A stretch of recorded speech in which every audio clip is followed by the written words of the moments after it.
We're here. We What's are up? here. What's up, Kristen? How you doing? Oi, oi, oi, oi, oi. Ooh, JA with the first comment. That is Looks like quick. it's chat from YouTube. Ooh, double playing. One day we'll get it stopped on the first time, but that is I know, not this right? day. That is not today. Chat, thanks for dropping by. We got free trades, I think it is. Phase, okay, Banger is not first. Teku, Sebastian, Lost Soul, Christina. Thanks for all dropping in. That is so Alright. funny. It never gets old to fight to be first. Yeah, it's one of the classic internet jokes that I think it hit and then it stopped being funny, and then now that the internet, is like 30 plus years old, it's funny again to me. Mm-hmm. Well, good morning, everyone, or good evening, wherever you are. Today Or we'll good be night. talking Just about turn off the stories. stream. Oh, yeah, or that. So hopefully this time zone works for most people, unlike the other one where I'm like, please go to bed. It is 3 a.m. in your time. Actually, where is it nighttime right now? I bet there's a website that's like, where is it nighttime right now? I'll look it up. Kristen, tell us a story while I'm looking that up. Well, just before we started, I was complimenting Cameron on his lemon shirt. So Thank you. I dashed away and quickly put on the only matching shirt that I have. My little, I don't know what you call it. It's What do you good. call it? Like a beach shirt or whatever? It's kind of like a goth Hawaiian shirt is how I would Yeah. describe it. And then like it comes with accessories, this shirt, you see. There's a little Would it? back pocket. And it Yeah. comes with a beer koozie, so you can Okay. always be ready on the go. That's how And you know it's luxury. exactly. And a bottle opener. And a That's bottle nice. opener because you want to be helpful, okay? And it Yeah. comes with these conversation cards. Oh, it has conversation cards too, because they know if you bought the goth Hawaiian shirt, you aren't good at parties. Yeah, but they're also like kind of like douchey. Like put Oh a no. pocket on that phone. Or Or put a like what? put a pocket on that phone. I think Oh, it's that's trying to so say put your phone aggressive. away. Or like cut the shit. Like these are the things That's not that a conversation I read starter to at say all. to people. That's Oh, man. crazy. Yeah, That's or trust me, you can dance. See, this is like a great for flirting shirt, really. Yeah, none of those are I'm ready to conversation flirt with all of starters. you. But I mean, I guess they could lead to a good story, which is what we're trying to talk about today. Yeah. Oh, Nounish Prof says it's nighttime in Australia, that side of the world. Yeah, that's what I was gonna say. We got. I looked up the map. It looks like middle of the night for China, Southeast Asia, Australia, the Kiwis. So I guess if you're in one of those places, sucks to suck. Yeah. Well, that's just good foreshadowing for the Farcaster friend that we're gonna feature in the middle of the show, who is from that region. I didn't realize that. Or I Sorry, we're assume making that. you stay up so late. Yeah. So yeah, if you're watching from any of our other locations, so we are most of our friends here are here on YouTube. So if you're watching from Twitch, LinkedIn, or either one of our Twitter accounts and you want to chat, just Google or search on YouTube for OK Banger Show. And I think we're actually appearing as the top search result, which is really nice. Last time I checked, which is nice. That is fun SEO for such an early show. All righty. All right, Kristen, I wanted to ask you before we dive into these bangers. So we're talking about story today, and we're talking a lot of different things about story. To get us going, can you tell your quick story about like what you would say to somebody that doesn't know you? I always find this super interesting, so I'd love to hear yours because I haven't heard yours maybe in a year plus. Oh yeah, I think it depends on who I'm talking to. So like yesterday, I was lucky to meet up with Linda from Farcaster, and then we've chatted, but we actually haven't discussed like our backgrounds. So I told her that I used to be a neuroscientist researcher, and like after that, I went into pharmaceutical marketing, where I can take both my scientific and my storytelling skills and bring it into a marketing situation. And then ever since then, I have gone on to refine my content skills through being an online creator with Cameron. So that's the briefest version I've come up with so far. That's a nice pitch. What parts of that wouldn't you bring up in like a casual situation? Oh my God. Like when I'm in a Lyft, especially, and then like a Lyft driver asks me, like I sometimes abbreviate it to, I work in marketing. Like I think like that's the most like boring generic version of it, you know? Honestly, Um it's pretty intense though. Like I could see just Kristen with some dark shades, like full mirrored, as just I work in marketing, and right. I would And think that you then do to be something cool. honest, it's because like when I was especially when I was like working full time for a drug company, it's always really dicey because the conversation can be really positive or it can be like extremely negative depending on the other person's personal experience. So that's why like me and my Interesting. coworkers, like this is like a thing that we always do together. Yeah, We're like, oh, let's not talk about our jobs, you know? got it. That's interesting. I get that. The Yeah. especially, I mean, I imagine it was crazier in like the mid 2010s when everyone was all up in arms about pharma and opioid stuff. Hmm. Okay, interesting. Yeah. Interesting. How about you? I feel like yeah, what do you tell people?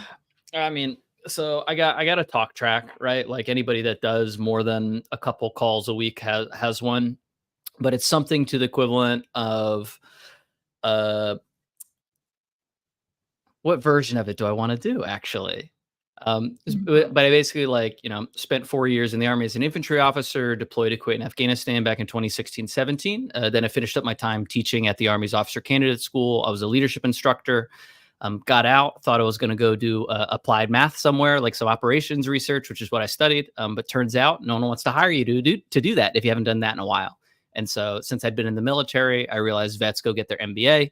I got out, was really fortunate that Harvard Business School worked out. So I went there, did that for 2 years, graduated into COVID, co-founded an e-commerce software startup, scaled, and frankly, right place, right time, sold that in late 2021. And then I've been building in and around various, we'll say, frontier tech since then in startup land. And I'm building Seymour.tv, which is the last funnel creators will ever need. And so like that's like a version of what I do on calls with people that I don't know. Depending on their background, I'll like tailor it to I'll hit army stuff more because I know that's going to resonate more with them. I'll hit startup stuff more if they're like a more tech person. Just kind of like depends.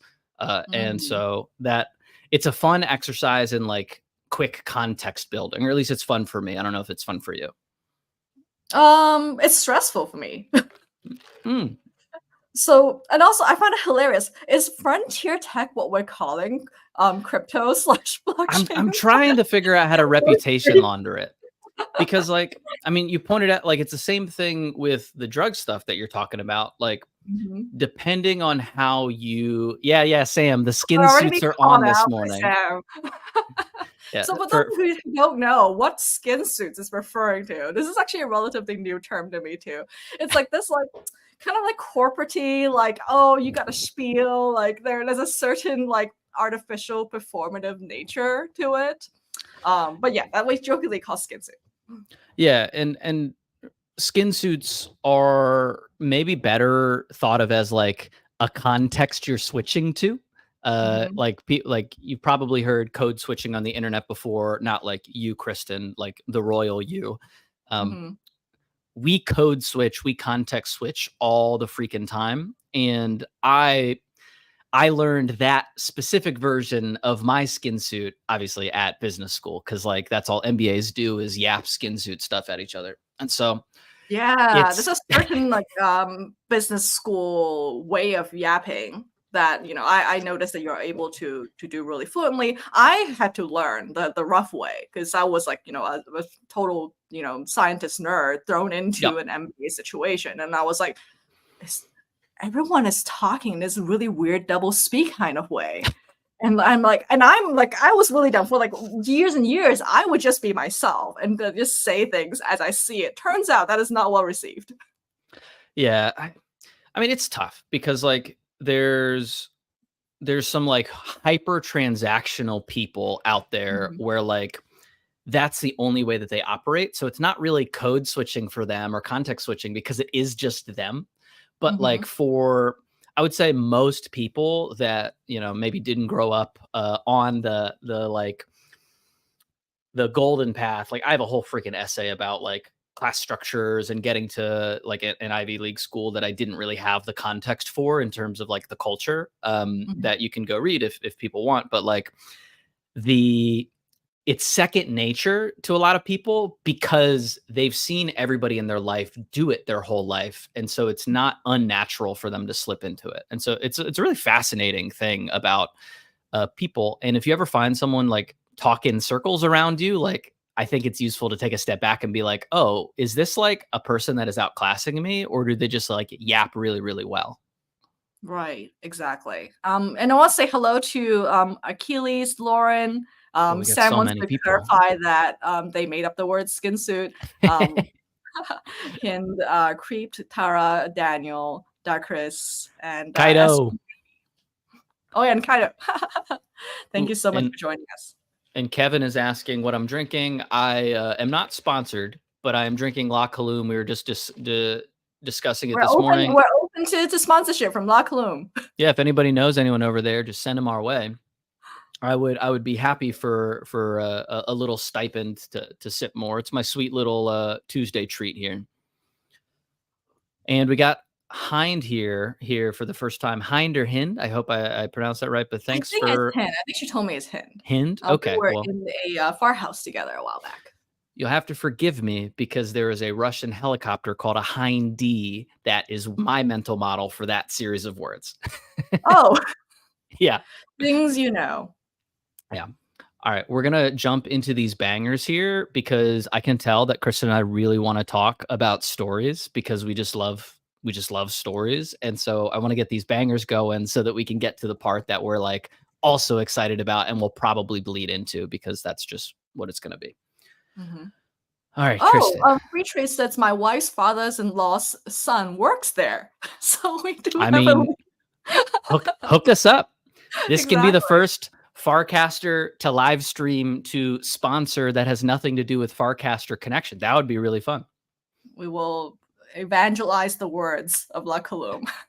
I would. I'm actually a pretty big fan. Like, and the staff at the place that I go to is very, very nice. And there was a period of time where I was irregular enough that they knew my order, which like Mhm. I haven't really sat in a spot long enough for the past like decade and a half for that to happen. So that like that's like one of the two places where that's like happened to me in my adult life. And it's a very nice bit of color for my personal story that I like think about myself in.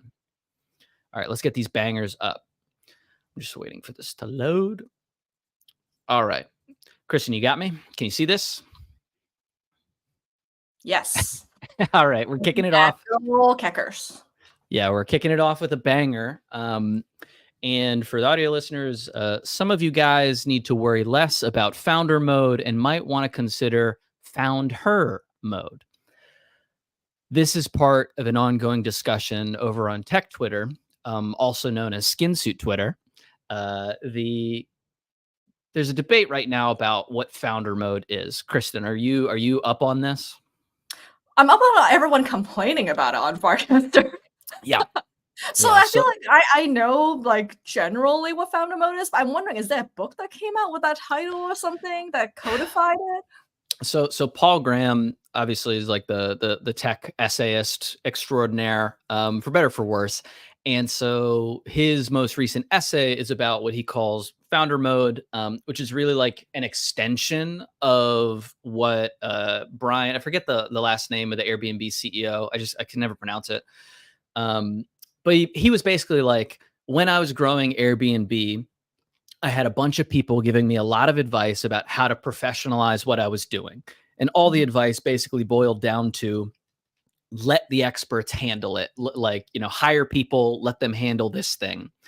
And Brian feels like he was gaslit the entire time because the second that he stopped trusting these people that he had hired to do this thing, he realized that a bunch of them were like, we'll call it the managerial class, the MBA class, if I'm going to be self-derogatory. And he's like, oh, they weren't doing the right thing and they didn't care about it and they like weren't good. And so me being hyper in the details is a better way of me running this organization. Now, Krista, have you ever worked for somebody that was all up in your shit? To be quite frank, no, I haven't. Okay. I've been very lucky in that regard. It's tough. It's very tough. No. I suppressed it. I totally have. It's so traumatic that you didn't even bring it up. I know, I Well, know. No, what's the story? my graduate advisor, like, he was like super micromanager. I love him, like he is the best. But like at the time, I feel like with the maturity we were both at, like he Yeah. was like literally hovering over my shoulder all the time, like as I'm Yeah, doing yeah, yeah. experiments, you know? How long does an experiment in neuroscience take? Oh, like from end to end, like a Yeah, whole like week. when you say he was standing over your shoulder, I'm Mhm. like, okay, Kristen had like a six Yeah, hour work imagine me, session like, or cutting open a mouse embryo, like, under the Ugh. microscope and Ugh. he's hovering going, "Oh, you missed a spot, you missed a spot." What? Yeah, You have a scalpel in your hand and they're trying to yeah, nitpick? and then there's a camera 'cause, you know, we can see what other people are doing under the microscope, Dude. and then we would, like, rate each other on how well we're doing. It's like a whole competition thing going on at the same time. I mean, It's kind of all like the military? Question mark. There's a I lot mean, of hazing like involved. yeah, yeah, I get that. Like anything that is like a community of professionals, like there's an Mhm. element of Yeah. practice and iteration and improvement in there. Well, okay. Exactly, and look, A-Rob is backing me up because I know he's in science too, like, PIs, principal investigators can be brutal. I It's a I known thing. I full believe it. I actually for this is for another show, but like I went down a PhD student regretting their life choices because they didn't want to mass murder mice for the rest of their life rabbit hole the other day. And I Oh. definitely want to get your thoughts on that in the future. Because Mhm, obviously, like, I'm not saying that everybody that does experiments with like mice or animals is like cruel to mhm. them, but some people certainly are. And then a lot of people know that what they're doing is ultimately good, but the like tactics of it aren't maybe the Right. best for their emotional That's health. so interesting. I wanted to ask you about that because I was Yes. talking with someone, a mutual of ours who actually did the same thing, and then she In- was like, "Yeah, like, I stopped doing it because I didn't wanna, you know, work with mice anymore," and then she found out that I did the same thing. So, yeah, like, Interesting. a lot of my research is based on me, like, first-handedly murdering, like, thousands of creatures, and that is Rough. not a common like, uncommon thing in science. That, Um, so oh I think man. it did change me, and then, in fact, one of my chaplaincy essays, I wrote about how I feel like I've incurred a lot of, like, karma and bad shit, like, based on all the murder I've had to do. And Yeah. in Buddhism, there's a story of how one of the best monks who did become enlightened was, like, a mass murderer. So it's, like, sort of like, what Hmm. is the degree of atonement that's possible within this lifetime kind of thing. Okay. Not to get too As someone who sidetracked. actually, like, you know, is authorized to do that to human beings, I wanted to know your thoughts about that. So, I mean, I think authorized is probably the right word under specific circumstances. I think, like, all right, so there's like a spectrum of stuff that I think about Mhm, with this. There's a spectrum of like, and this is all unqualified, like Cameron just trying to make his way through this freaking life opinions. But like, I generally treat animals and people differently. mhm, Obviously, there is like a huge spectrum of like animal consciousness and how they experience the world.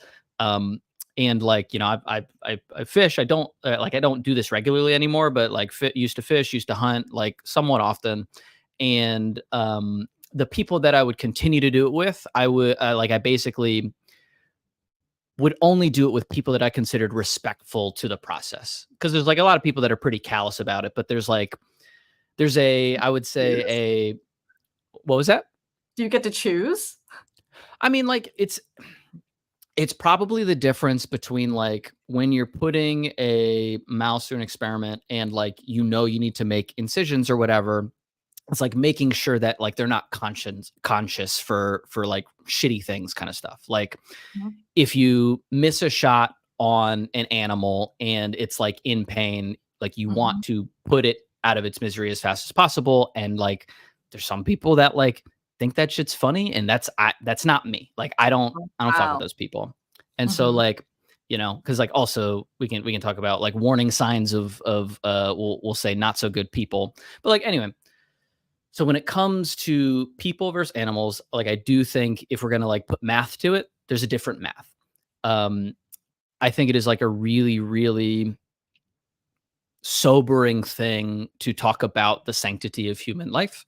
Mhm. And there are very rarely situations where that decision gets made and it's not like it's an easy call, because it's never an easy call. Even if someone is like directly shooting at you, the second that they like aren't in your eye line anymore, how confident Mhm. are you that the person popping back up is the same person?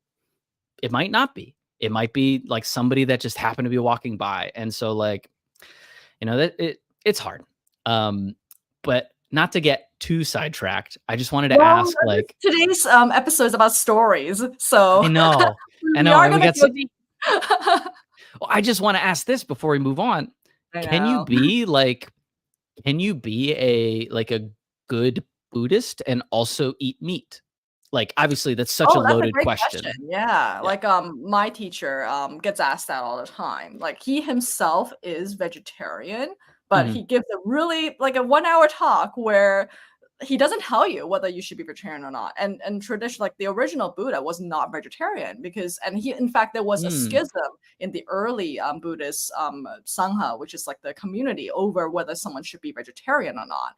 And it's Yeah. seen like, in the story, like, actually the ones who tried to be too strict were seen as the ones who were breaking the harmony of the community. And there's this whole Mm. aspect of, like, if you're begging for food, like, if you're asking your donors to have to make special food for you, that's actually causing more hassle and blah, blah, blah.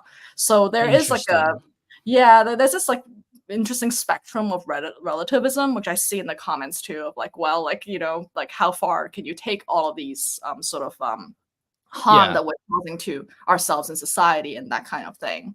I Yeah. think, like, for me, like, bringing back to the personal, Yeah. this is the hardest part to reconcile, and I'm hyper aware. I think, like, when we are being critical of ourselves and being annoyed and all of that, that is a form of harm, and it is on the spectrum with murder. Interesting. It's just, of course, it's relatively, like, much more benign, but I think we tend to, like, exclude that aspect as, like, Yeah. I'm there's no harming done. I'm only doing it internally. Wow. But I think there is something there. I mean, where my head goes immediately is how many instances of self-criticism do I have to do to equal one murder? That's my math. That's what I Yeah, wanna yeah. Well, then it actually becomes these weird, like, ChatGPT trolley problems, and I feel like know. that's not a healthy place to go to. Yeah, yeah, I totally get that. Oh, got so much to talk about with this, but let me move on to this next one. Oh, wait, but Um, this one, okay, like, I might wanna consider found her mode. I feel like this oh, right. task generated a lot of different, variations, right? There's, like, people like Fun who are like, "I did both. I'm doing both." And then, like, there's people showing off that I think Anthony, like, talked about finding a wife or something like that. What Yeah, are your thoughts? actually, that's fair. This should get a little more wrapped. Sam pointed out in the chat that the essay isn't good, and I agree with that. Like I write, I don't think it's one of Paul Graham's best. I actually Mhm. have another cast talking about this where I basically break down why founder mode is really really good tech navel gaze bait. And it kind of boils down to what Sam said of like it's super vague, no one can be right, and nobody is going to retcon all of these companies for the past like 10, 15 years and put founder mode in when it was like manager mode. It like is how it got to today. And so it's a bit of a I don't know. It's just like if Paul Graham hadn't have said it, no one would be talking about it. But it's just a bunch Mhm. of tech people yapping because it's something that everybody can have an opinion on because it's so vague and there's no barriers to like opining about a manager because everyone's had a manager is kind of like my take on that, if that makes sense. I see. So we have a few comments here. So founder mode equals murder mode. Murderer mode. And there's some comments about how the way I say that word too. Yeah, that's interesting. I don't think founder mode equals murder mode. I think it is a clumsy way of saying a person who has a personal connection to the thing that they're running probably Mm, thinks about it more than a person who doesn't. Like that's really my like do you think that's fair? yeah, I mean, I've drunk the Kool-Aid, so Yeah, true, true, true. Oh, also, there are some people with questions in the chat. Go ahead and free trades drop that. I'm going to move on to this next banger here. Mhm. Oh, I guess the last thing, like, why is this a banger? It's because Kecker. Do you say Keckers or Catchers? Keckers. All right, I say Catchers because it reminds me of Skechers. If I'm being completely honest, Mhm. but so Keckers committed a Oh, yeah, classic. also, I commend Erica's response. I think that's a What? banger reply. Oh yeah, yeah, yeah. Erica is. I found her. The her is me, and then a bunch of cute emojis. Beautiful, nice rebuttal. The joke here is that everybody in founder mode is a virgin. That's a classic text meme format for people that are hyper online. I never get tired of it. Hmm. All right. Now we got one from our chat here, Sam, and it's the astronaut Ohio in space meme. If you're an audio listener and you're familiar with that, and it's all group chats is one astronaut, and the other astronaut says always has been with a gun to their head. Kristen, what does this one mean to you? Well, it means a lot of things, as I understand the context in which Sam casted that, because we I were don't. throwing a bunch of new group chats where scheming happens. So yeah, I think so. I think humanity is just a bunch of group chats, and then when the group chats fight, that's when we have war, and also some misunderstanding happens. So when group chats fight, that's why we have war. I want to unpack that a little bit. Hmm. What is the like? Who's in the group chat that has war? Oh, me. Oh, okay. So you mean the little wars we fight against each other? Right. And in fact, in this particular instance, like the group chat is where I misunderstood something Trisel said, so I was trying to manufacture some drama just so we have something to Mm, talk about in the yeah, of course. Eternal Memory Hole Summer of Tavern, which happens in the evenings my time every weekday, and also sometimes weekends. So go check Circle of that out. Life. Yeah, Also exactly. not sponsored. Yes, also not sponsored. Yeah. But yeah, like, and then it was between me and Ivy and Trisel, and then after like 10 seconds of talking, I realized, wait, we're all talking about the same thing, but in text format, it was so easy for us to understand each other. So I think that's what I think about. It's like, oh, like there's something about group chats that causes conflict by accident. That's so interesting. We were talking about this the other day in our group chat, and it was the opposite, dare I say, Hmm. right? Like we talk past each other in text. Although I Hmm. guess no, that is what you're saying, right? Like group chats make people talk past each other, and when you're voice chatting, you can get on the same page. Correct. And then as Okay, Ivy points out, like when group chats are very coherent and rallied around the same cause, then you can actually have real life effects. And in this case, it's a Twitter group was responsible for Chesa, is it pronounced Bodine? I never know how to pronounce that last name, getting recalled as a district attorney of San Francisco. interesting. I have no context for that story, but Ivy, maybe put some more in the chat. Also, Mhm. Kristen, we have some, we'll say pronunciation pointer outers in the chat. Do you want to talk about your history with language so that people chill? Oh, well, in this case, I think is it not pronounced Trisel? This is well, Trisel is in the chat. Please, once again, correct the spell, the pronunciation of your name. But yeah, there's certain words that I say that gives away the fact that I used to have a British accent, and a lot Which of is fascinating. what I sound is from watching Friends and That 70 Show. So interesting. Do you have any clips of you as a kid speaking with a British accent? This is pre having such devices, so unfortunately Mm. no. And then before Yeah, that, I sounded like Uncle Roger. So I'm the got only it. one who's allowed to do these or Stephen Hay emotional damage sort of things. It's so interesting. I definitely want, if you go back home and you get any of those clips, like please pull them out because like I think everyone would enjoy having their brain kind of shifted in their mental model of you. Hmm. All right, All right, let's let's pop to go this on to the next next one. one. It's a bit long, but this is Murtaza, who's a journalist who has, I think, cracked kind of the Farcaster code more or less, which is like really just a nerdier Twitter code that he cracked. But so it's received another 5 USDC today. Expected it, of course. That's what comes with being a world-class caster. It's the same way LeBron James isn't surprised when he scores a double-double, or Martin Scorsese knows that he will direct an Oscar-winning film. It's called Natural Greatness. And then there's like 2 more paragraphs of similar energy. I don't want to read it all if I'm being honest. I love this one because it's so douchey, and Yeah. that's the point, right?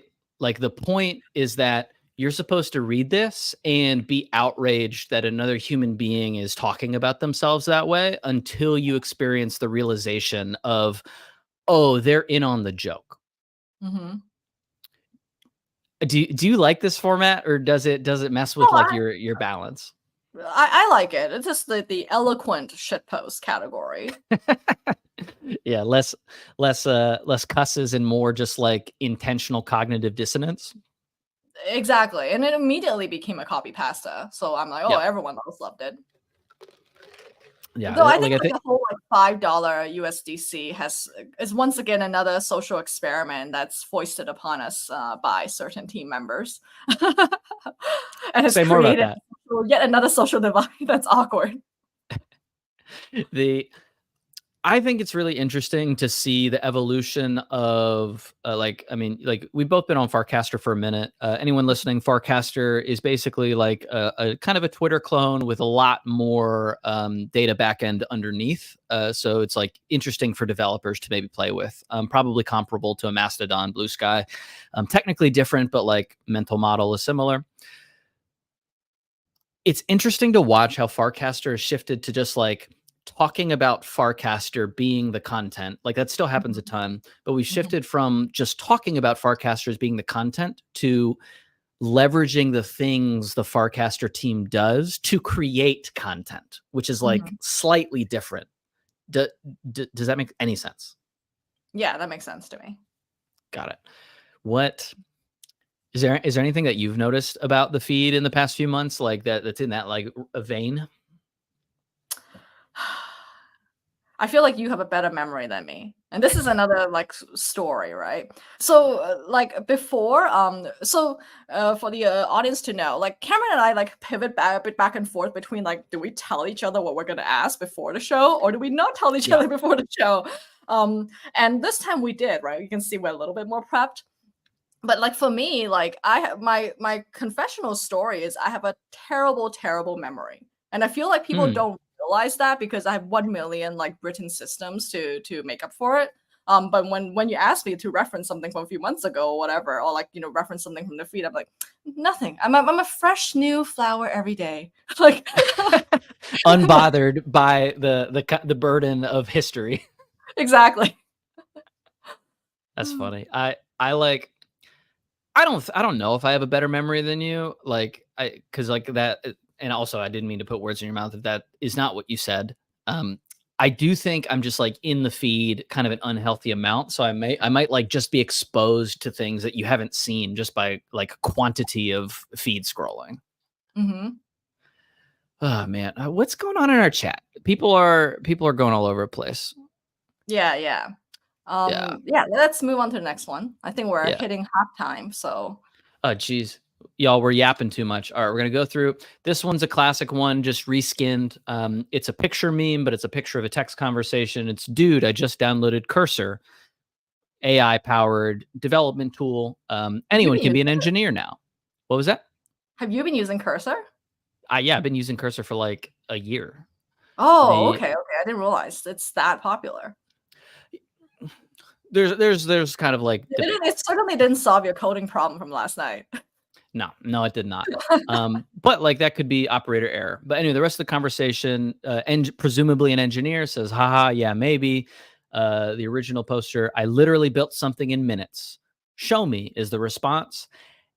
And the response back from the original person is a localhost colon 3000 link. And for anyone unfamiliar with building stuff, that means the person built something on their local machine and it is running, and nobody else in the entire world can interact with it, depending on how that they set it up. So this is a really old joke. I've seen It like is. variations of this since like ChatGPT came out or Yes. Copilot or whatever, and it's like the oldest format in the book. And it's so true. Like this is why like me and Jacob JRF struggle because we can produce the pages of code, but it's often like setting up the environment and things like that where we're like we have no idea.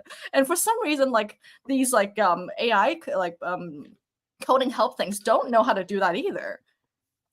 Yeah, I mean, it's so the version like this version of the joke, as you pointed out, like Chat GPT, like was part like it spurred a wave of it, but earlier dev systems also created versions of it too. Like basically anytime some sort of framework comes out Mm-hmm. to make it easier to solve a technical problem, somebody makes this kind of joke. Mm-hmm. Uh, and the fact is like making anything is like step 0. It's really like maybe step like 0.5, but like having the thing that is done does not preclude you from having to do the hard work of, as you pointed out, hosting it somewhere, and then more importantly, getting people to come use the thing. And Mm-hmm. so like this version of joke is obviously like dunking on somebody that doesn't really know how to like deploy something and get users to use it. But like the context of it doesn't change the fact that like it is actually a lot easier to do some things that were like hard even just like 3 months ago. It doesn't mean like engineers are going away. It just means like we are adding bits and pieces of like friction smoothing to every part of building something, which is cool, I think. Mm-hmm. Okay, let's click through. This one is a quick one. It is a picture meme of a kid and a drowning kid and then a skeleton underneath the ground. This is the graveyard of audio apps on Farcaster. And for anyone that Mm-hmm. hasn't been here that long, there is context of other apps that did the same thing that Tavern is doing. Like I think Tavern's doing it really, really well. But it's sad because the other 2 apps that do essentially the same thing, that do the same thing as Clubhouse, rely on the demand of people to use them. And Mm-hmm. I don't know if we're at that point yet. What do you think, Kristen? Oh gosh. As someone who had used Abura, which is the Yeah. skeleton in the Yeah, bottom, which the many of you may not first one, even as know far as I about. know. Yeah. Yeah, like that was the OG audio space app. But yeah, I have to admit, like, I love Brennan's app, Tavern. It's so feature rich. It just has like those little like touches, like soundboards and like wackiness that I think is really necessary for an app to be sticky. So definitely I'm a huge fan of that. Farhouse is much more straightforward clone that's closer to Clubhouse sort of thing. Yep. But yeah, like Tavern has a lot more features. And I think allows for better audience participation as well. Yeah. I certainly like I want every builder to succeed as long as you're not building something fucking terrible for humanity. And I worry about things built primarily on top of Farcaster at this point. Mm-hmm. And Nounish Professor says that Tavern's been around a year. I had no idea. Yeah. I'd seen kind of links, but like it's really tough even when you build a really good thing to get people to use your Mhm. stuff. So I don't know. All right, we're gonna get into this last one here so we can get to the rest of it. I think we might end up going a little bit over on this one, but since it's story, I'm not super worried about that because it's gonna be a great conversation. It's Are July. going full Or Joe Rogan? what was that? Are we Oh going full Joe Rogan and going on for 3 hours? Everyone's trapped here. no, one day maybe we do a marathon stream, but I don't think that is this day. Okay. July, our resident anonymous, like I don't know, pseudo philosopher on Farcaster. Sometimes I think it's going to be hard. It ends up being not that bad, and I regret not having done it earlier. Sometimes I think it's going to be easy, and then I end up going on a Dante's Inferno style journey through the 7 layers of hell. I like this one because it's a story. It's not a new story. It's like a really relatable human universal experience. I just think it's written very, very well. And it has a nice symmetry between the 2 paragraphs that like clearly resonated with enough people that it went mini viral on Farcaster. What are your thoughts about this style of post? Well, I feel like July always goes mini viral. Yeah, that's true. So there's that first of all. I think it's because it's again one of those like it's a very classic like everyone has said some variations of this kind of thing happening to them, but Yep. like because July's able to weave in classical literature in his cast, you feel smarter just by reading it. Yeah. I I mean, think it's the way it's a status feeling, to be honest, associated with a shitpost. are you smarter when you read it or do you just feel smarter? So for those who understand the Dante's Inferno reference, you feel smarter because you're like, oh, I read the book, therefore I'm knowledgeable and I can get these like hard references. And then for those who have not read the book, I think they'll be curious and maybe look it up or something. So It's then you will interesting. actually you will have more knowledge. I don't know. There's a whole like whether knowledge is wisdom sort of situation, but like Yeah. I feel like it just it's different. It's unexpected. And I think like that's the key to a banger. It's like you cannot say the same can thing over and over again. Yeah. I mean, like there's I forget who this idea is stolen from, but basically like there's an idea that like people are just kind of making the same shows over and over again. Obviously, there's like a mega trope or a grand narrative of like there's only one story and everybody's just telling it over and over again. But like Mhm. specifically, if you like go to Netflix and look at your suggested shows, how many formats are just like slightly remixed versions of the thing that you've binged 100 times? I Mhm. think that's always a really interesting like view into your own soul. It's just looking at your algo recommendations. Right. Yeah. And do we have another banger or was that it? No, this was the top one. So I'm gonna transition while you start talking about our friend. Oh yeah. So our Farcaster oh whoops. Yeah, Farcaster viewer of the week Hell yeah. is Renee Campbell. Let's So go. I'm gonna drop actually her username in the chat. Cool. Yeah, Renee, so artist. yeah, she's a wonderful artist who has posted lots of macro flora pictures. And I was actually snooping on her website. So one thing I really encourage people to do is like if you have space in your bio, link outside of Farcaster so we can see what else you are known for. Please. And her work's been featured in multiple galleries across Sydney, and also featured in a New York exhibit at Sotheby's. Is that how you say? Okay, is that how you pronounce that art gallery, the famous one, Sotheby's? I've always pronounced it as Sotheby's, Oh, Sotheby's. but yeah, but I'm not like I'm many things, but like Mhm. cool is not one of them, so I wouldn't like assume I'm right.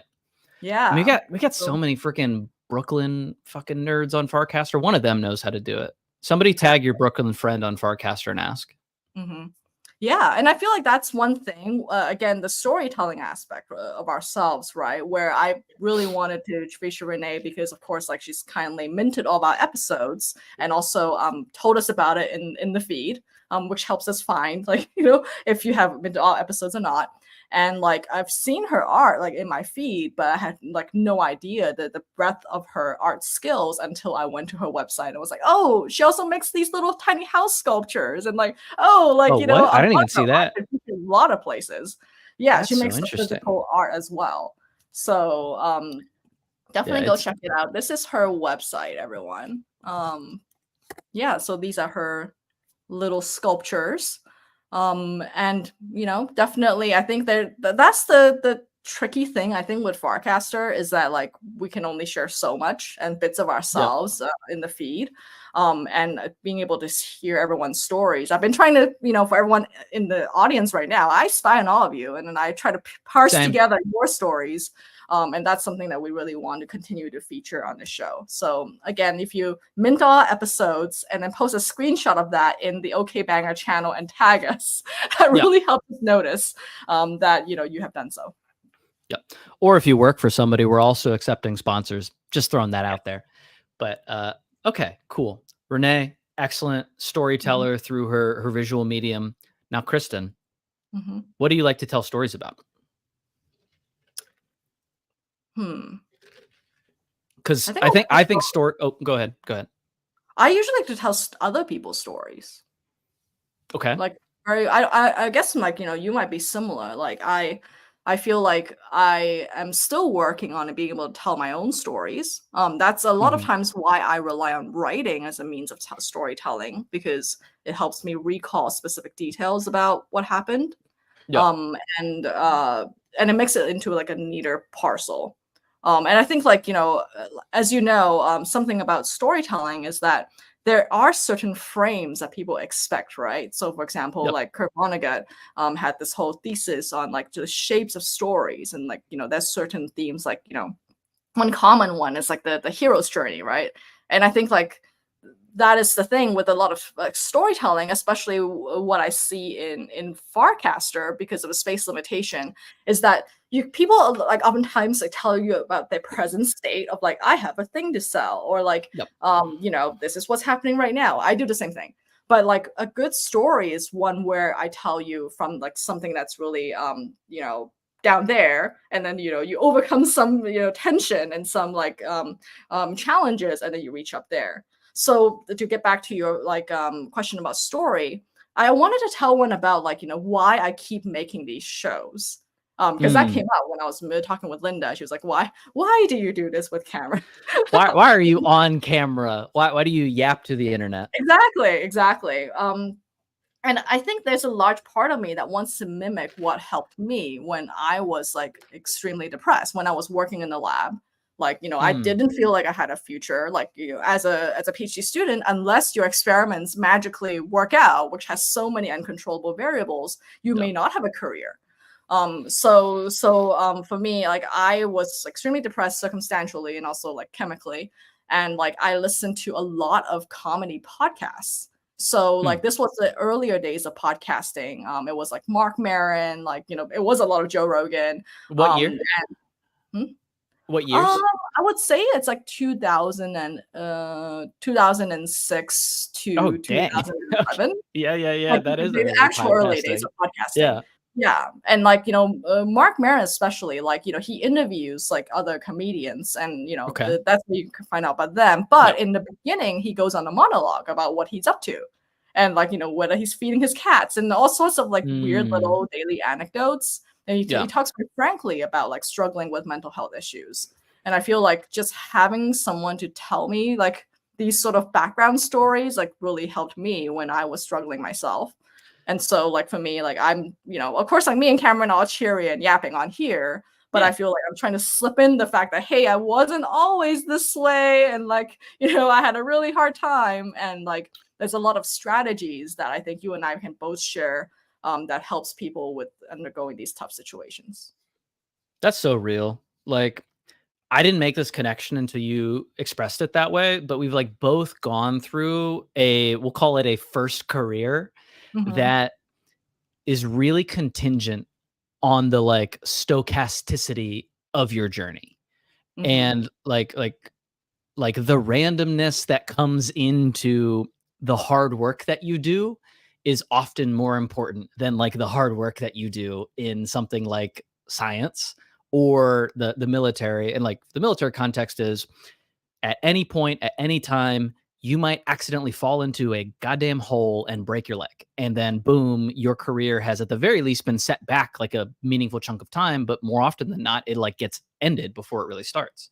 And so like I'm assuming that labs are kind of similar in that like if the NSF funding doesn't come through for your project or whatever, like your hard work just evaporates potentially overnight. Is that like a scenario that you could be find yourself in? Um, Grants are a little bit more stable, but I think it's Mm, because, okay. like, by definition, like, you know, if you want to get a PhD, you have to discover something new that no one in the world has Oh, discovered before. So gotcha. oftentimes you're doing what's like, you know, called screening. You're just testing like thousands of molecules to see if that's the one.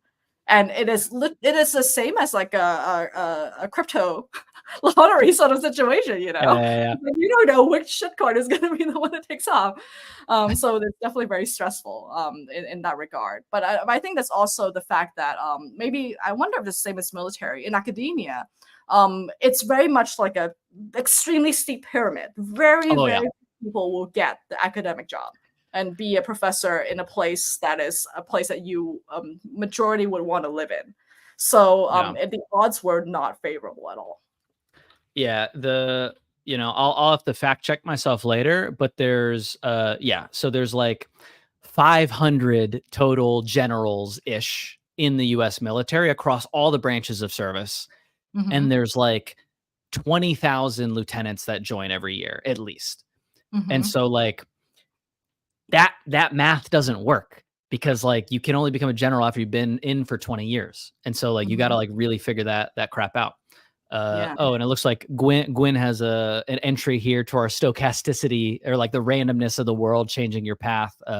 Gwen, we're sorry to hear you got your leg broke, but I've been seeing your rehab recovery posts. I'm glad to hear you're doing well. Hmm. Man. Okay. So we got Kurt Vonnegut and we're talking about stories. It's like a famous like talk. If y'all haven't seen it, we'll drop the link later. I am a huge fan of Man in a Hole. And like, do you know that like Is story? that framework, right? Tell Yeah. the audience and tell me again because I already forgot. So there's a bunch of different stories, but like if you imagine it, if you imagine kind of like the protagonist's life Hmm. in on like an XY graph. When things are good, it's high on the graph. When things are bad, it's low on a graph. The story form called Man in a Hole is effectively somebody's living their life, they're fine, they're like a neutral or maybe a little bit good, and then something bad happens to them. And so now they're in the hole. It could be man, woman, you know, whatever gender you identify as. But so man in a hole, then you're in the hole, and the whole story is getting out of the hole. And so you Hmm. go neutral, bad, and then up to hopefully good by the end. And that's how Hitchhiker's Guide to the Galaxy basically works. That's how a lot of like really famous, compelling stories work. And it's so weird to me how it's the same freaking story in thousands and thousands of shows and books and movies. And still every time I'm like, oh man, I hope they get out of the hole. Like Hmm. it blows my mind. Like it's like I consider myself like a pretty observant, thoughtful person, and I still like it just like scratches an itch. Hmm. How do you feel about those kinds of things? I think there is some like fundamental human like unit or psyche or something because we Mhm. are all like person in whole. I think Okay. in our own lives, right? So Yeah. like the tension of trying to get out of the hole is just like the universally relatable thing, and I think that's why like underdog stories and all of that like almost always hits because we can always relate to that story. Do you feel like an underdog? For those who are not watching, I'm just like waving my hands around, going, "Oh." So that's a I think, yes? like, actually, I want to ask the chat, like, do you feel like you're an underdog? Like, maybe I'm assuming that it's a very universal feeling. Maybe you're all like, what's the opposite of underdog? Overdog, obviously. Yeah, yeah. The like while chat's getting the responses in, like Mhm, I think of myself as an underdog too. Obviously, on a global scale, I have many things about me that are no longer underdog. Like full, like I am very fortunate to have grown up in a place with like a good amount of opportunity. I mhm, have through virtue of like work and a lot of luck have ended up in some good spots. Like now have gone to schools that basically somebody can credibly say that, hey, you now have a level of privilege that most people in the world will never even have a hope of attaining. And like all of that is 100% real. mhm, And like, if I'm being completely honest, like I still wake up and I look and my startup is not freaking crushing it. I am like generally happy with my life, but like obviously there's things I can improve. I have like body image things that I'm like, okay, I still need to like lock in to achieve the things that like I think I will be happy that I achieved, not like as a replacement for appreciating myself, but like mhm. all of that comes back to this core identity of like they don't want me to win, and like I can find examples of people that like abstractly don't want me to win. Obviously, everybody can, but like the core root of feeling like an underdog is it's an unadulterated yes for me. Mhm. So, like, what about? So, I want to say there are some exceptions to this story arc's popularity, right? There is Yeah, the Russian novel s Kafka s, where yeah, it's yeah, yeah, bad, it just gets worse and worse and worse. yeah, yeah, yeah. And people who can pull up that story arc are really good writers. And I think those are really tough to read and tough to write. But there's also something about there's some cathartic nature to the whole like it can always get worse. Yeah. So story frame. Yeah. I I talk about Man in the Hole because that's like a very easy one to like parse. Obviously, Mhm. there's a bunch of different versions of that. I'm also kind of a fan of like It Just Gets Worse stories because like Mhm. I have an emo streak in me, honestly, like because I was like an emo kid in high school for a good chunk of it. But like the other thing about that is What is our goal for YouTube subscribers, for us to release, photos of you as an emo kid? I mean, well, I gotta find them first, chat. I'm not gonna lie to you. I don't have any because I scrubbed my internet before I went into the military because I'm dumb, but I'm not that dumb. I knew people would find it. But well, I mean, hell yeah. I mean, let's say 10K and I'll make the trek back to the homestead and find Okay. some. All Uh, right. So please, if you have a moment right now, if you haven't already, hit the subscribe button on please, YouTube. I'm begging you. And at I'm prostrating $10,000, myself, throwing you at your feet, throwing myself at your feet. yeah, then The I'll pimp out, Cameron's photo. yeah, the what I think bad to worse stories do well, Kristen, Mhm. is I think they're really, really interesting studies of people in circumstances. Like, Mm. obviously, everything is a study of people and circumstances, but like the ability of a person to continually get punched in the throat and like not just quit is a fascinating like concept to me because like we all get punched in the throat sometimes and like Mhm. it never feels good. Like, actually, can I ask this, Kristen? Have you ever been punched in the face, like physically? While wearing a helmet, when I did kickboxing, I did That sparring. counts. That counts. Yeah. How did that feel? Oh, it's exactly like that, Mike Tyson quote, right? "Everyone has a plan until they get punched in the face." Yeah, Like, it was immediately adrenaline rush of like, "Holy," "Holy shit, what's going on?" yeah, And like, there's no thinking after that. yeah. It's just doing. Yeah, But, yeah. It's but really like refreshing. I recommend safely getting punched in the face. I don't recommend getting your bell Yeah, rung yeah, if you don't can do that. help It's a it. joke, you will get concussions. I mean, you have a finite amount of concussions that you can safely get, and Right. like I think it's like the 3 or something, I mean, the answer is which, 0, Cameron but has like, exceeded. yeah, no. So like, I've been punched in the face like more times than I'm happy with, but like, it's really valuable, and not in the like toxic tough guy like oh I get it, but it's like valuable in the sense of like oh, I have to be honest with myself about the Mhm, world in this moment because mhm, like all of the mirror, all of the self story that you have about like your narrative in how you go about the world goes away and your body just reacts to it. mhm. Uh and it specifically reacts to it in a way that like is representative of your training. And like the training could be deliberate or not deliberate, but like the training is what comes out in that moment, which like I always found really interesting as like analyzing yourself. Like you can tell yourself that you do all these things, but like what you Mhm. do under those pressure situations is in a way like the realest you. Right, that's the, like, subconscious programming kicking in, right? And theoretically, if we train enough in a sport, like, that's what we rely on in those circumstances. Yeah, there was a brief aside. There was my old boss who's a huge jerk. But Mhm, he'd been in the army for a minute. He was a lieutenant colonel. He told me this story to emphasize the importance of like practice, like deliberate practice and training. mhm, Basically, he was in Iraq in the mid 2000s. They started like he was in a mortar platoon, which is like they basically like drop mortar rounds in a tube and they fire off into the distance. mhm, He was with a mortar platoon that started getting attacked. Everybody in the platoon started reacting and doing the things that they were supposed to do under fire. Mostly that means like get to somewhere safe and then start shooting back. The new private who had just like this was his first deployment. He like hadn't had any kind of like rotations in combat before. He starts stacking the tubes. And like what I mean specifically is every mortar round comes in like this cardboard case. mhm. He started stacking all of the tubes in like nice, neat, like rows and stuff while everybody else is shooting back. and like my old boss sees him, he grabs him by the neck and throws him in a ditch. They deal with the situation, and then afterwards they're like, what were you doing, dude?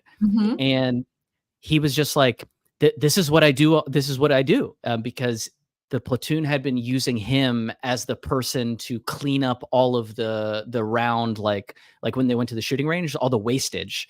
And so all he had been trained to do in his mind is to just like make the stacks of spent rounds clean and the containers like nice and neat. And like, he wasn't thinking about that. He was just doing the thing that he had practiced. And I really think about that a lot in terms of like my daily habits and like how a stress trigger makes me just do those things harder and faster. That is so true. Gosh, well, what a dark story. That person's okay, right? Oh yeah, no, they were the platoon was fine. I'm assuming whoever that was shooting at them is no longer on the earth, but who knows? Right. Yeah, and I'm actually relating back to working with mice. That is something you see mice do when they sense that That's so something is sad. about to go down. Like they usually groom themselves. It's like Oh, a stress response. Yeah, my and then I cats think do for that. us, like we all have our version of that. Like what is our stress response and how do we deal with that? But yeah, I think like one thing that I wanted to ask you about is the Yeah. stories we tell ourselves that shape our realities. So I think like that's something that we do all the time. Like in order to be a human being who goes about their day, like we are constantly telling ourselves a story of what's Yes. happening, and whether that matches up to reality is a wash, I think. I Especially I when you look at other people, like when you get me to tell you what I think how my day is going, aren't you often yeah. like what's wrong with this person and the way that she perceives the world? I never think that about you. That's Oh, that's a yeah, no, like for real. Like that's we should actually have that conversation a different time, because I want to actually explore that, because I don't want you to think, I don't think it makes sense for you to perceive other people to be thinking about you in a negative way unless there's like tangible indicators, but that's like how I treat my friends, because Mhm. I don't part think of it's me, negative though. I think it's an observation. if I Like if I go, man, what was Kristen thinking? Like that's not negative to you? no, because like, Interesting. to me, it's not negative because I think we are all doing it to a certain degree, and to say that I am like somehow above it, it seems impossible. So to me, it's not Hmm. because it's not something that I can like easily, willingly control. That's interesting. Maybe it stems from the fact that I have an innate like need that like Mhm. there's a rightness in some way, shape, or form in conversations. That's interesting. Yeah, But that's interesting. yeah, to answer your question, I Mhm, don't think that about you. I tend to listen to other people and take what they say at face value unless mhm, I have some reason, like through repeated exposure or see like connecting the dots on, like their posts or whatever. Unless I have a reason to, I'm just like, yeah, that's probably close enough approximation to reality. mhm, For myself, and frankly, like what I recommend to other people is I don't think you should just receive reality and like try to understand it. I think it makes a lot more sense to just decide what a lot of realities are and work to make that happen.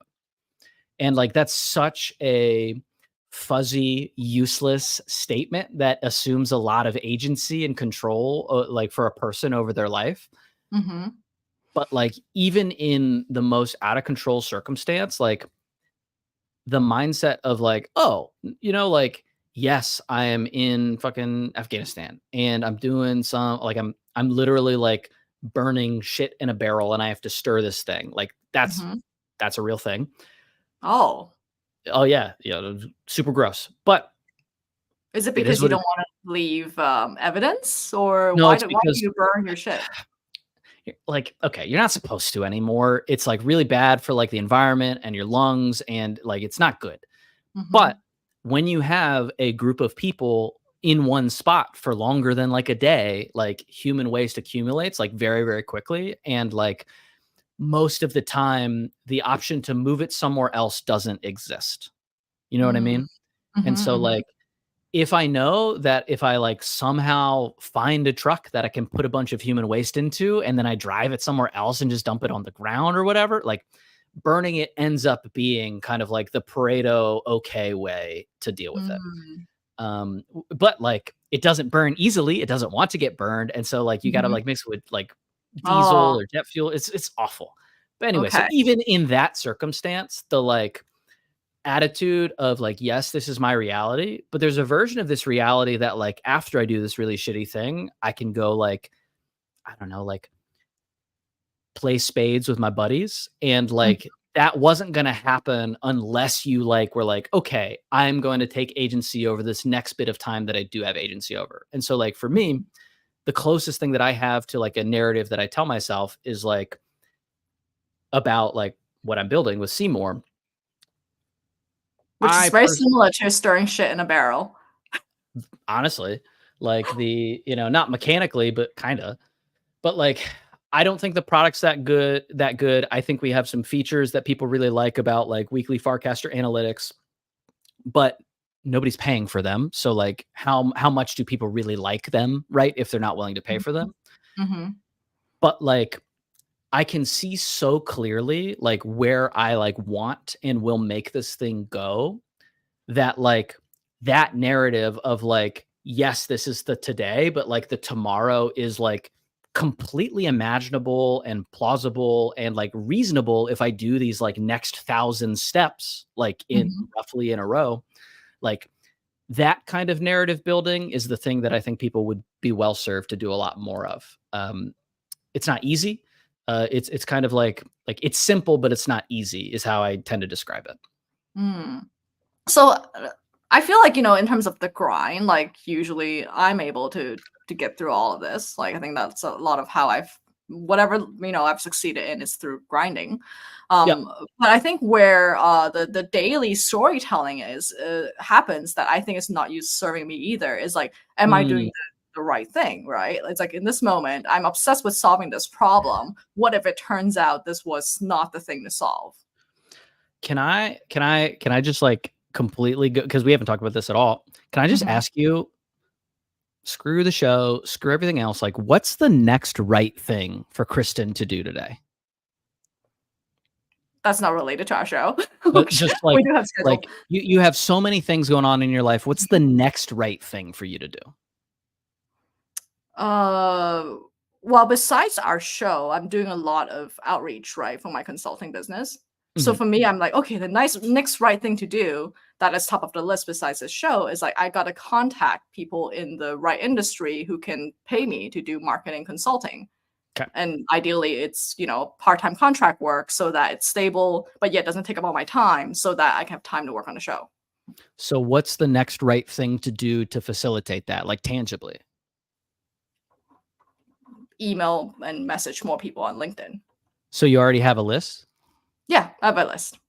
Okay, awesome. Like I think Oh, but the okay, here's lies the detail, right? It's yeah, always like, I've been talking to people and like and as you know, until I get the hit of like I got my client, everyone else always feels like a slight off. And I think that that's the tricky thing with decision making, right? It's never like obviously this is the wrong thing to do. It's yeah, always like I have a small signal here and yeah, therefore I will keep pursuing this. And it is really tough, because again, the story's not written. Like we don't know yep, what's going to happen next, to know whether that small signal is what I should pursue or not. got it. Yeah, like to me, I think so we talked about pre-optimization, like that whole thing. That's not this. It's like the thing that we're trying to figure out is like, how do you know what the next right thing is really, right? Mhm, And for me, I don't think that there is a next right thing. There's like the next rightist thing. And if you do that 1,000,000 times, not mhm. like 100, not 1,000, like 1,000,000 times, which is probably going to get you through the next like year or two. Cause like, I don't like somebody do the math in the chat, like how long 1,000,000 next right things are, assuming it takes an hour to complete one. Oh gosh. The next right thing or the next rightest thing Mhm. is your attempt at getting closer to that like certainty.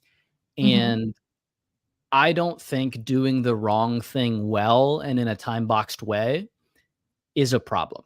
I think doing 10 wrong things in a row, Mhm. like well, probably starts to turn into a problem. But doing the one thing, like very rarely is it going to be like a thing that meaningfully distracted you, but it like probably confirms to you that it was the wrong thing.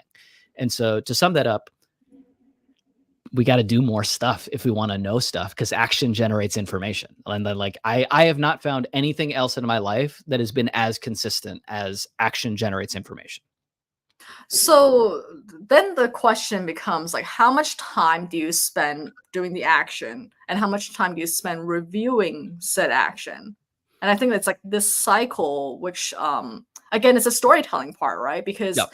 like how I perceive what happened as a, getting me closer, or like, a question mark or getting me further, that story determines my next action. And I think I'm trying to be more careful now, because I think before I had a lot of like negativity bias, right? It came Yep. with depression and everything. It's like the stories you tell yourself start to become really negative. And 100%. that, as you know, causes either no action, you're stuck, or like the Yeah. wrong action.